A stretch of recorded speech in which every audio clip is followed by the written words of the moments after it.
नमस्कार बंधुरा आपनादेर सबाइके फोर सन्ध्या चक्रवर्ती अफिशियल चैनेले स्वागत। आशा करछि आपनारा सबाई खूबই भालो आछेन, आमिও खूबই भालो आछि। चले एसेछि आजके आमि नतुन एकटी भिडियो निये। आजके कोनो रेसिपि शेयर करब ना, आजके आमि एकटी किचेन टिप्स आपनादेर साथे शेयर करब। आजके आमि आपनादेरके देखाबो जे किभाबे पाँचफोड़न तैरी करा हय। पाँचफोड़न तैरी करार जोन्नो खूब सामान्य कयेकटा जिनिसेर प्रयोजन हय, যা আপনারা বাজার থেকে খুব অল্প দামে নিয়ে আসতে পারেন এবং একবার পাঁচফোড়ন বানালে সেটা অনেক দিন পর্যন্ত আপনারা ঘরে স্টোর করে রাখতে পারেন। চলুন বেশি দেরি না করে ভিডিওটা শুরু করা যাক। এখানে আমি প্রথমে রাঁধুনি নিয়ে নিয়েছি। আপনারা বাজারে যে কোনো দোকানে গেলে রাঁধুনি পেয়ে যাবেন।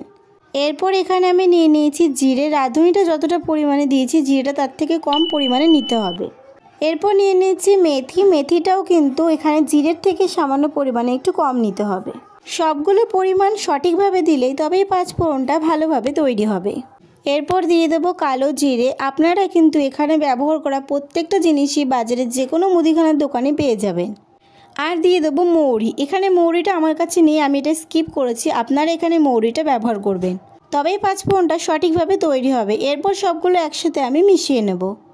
আপনি যদি আমার চ্যানেলে আজকে নতুন হয়ে থাকেন তাহলে আমার চ্যানেলটিকে সাবস্ক্রাইব করে পাশে থাকা বেল আইকনটি প্রেস করে দেবেন, যাতে নতুন নতুন ভিডিও আর কিচেন টিপস সবার আগে আপনার কাছে পৌঁছে যায়। এখানে পাঁচফোড়ন তৈরি করা হয়ে গেছে। আপনারাও খুব অল্প সময়ে বাড়িতে এইভাবে পাঁচফোড়ন তৈরি করে নেবেন। এইভাবে তৈরি করে নিয়ে 3 থেকে 4 মাস আপনারা ঘরে স্টোর করে রাখতে পারবেন।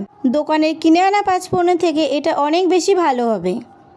এইভাবে আপনারাও বাড়িতে পাঁচফোড়ন বানিয়ে নিতে পারেন। আজকের ভিডিওটা এই পর্যন্ত। আজকের ভিডিওটা যদি আপনাদের ভালো লেগে থাকে তাহলে আমার চ্যানেলটিকে সাবস্ক্রাইব করে দেবেন, ভিডিওতে একটু লাইক করে দেবেন, সুন্দর কমেন্ট করে পাশে থাকবেন।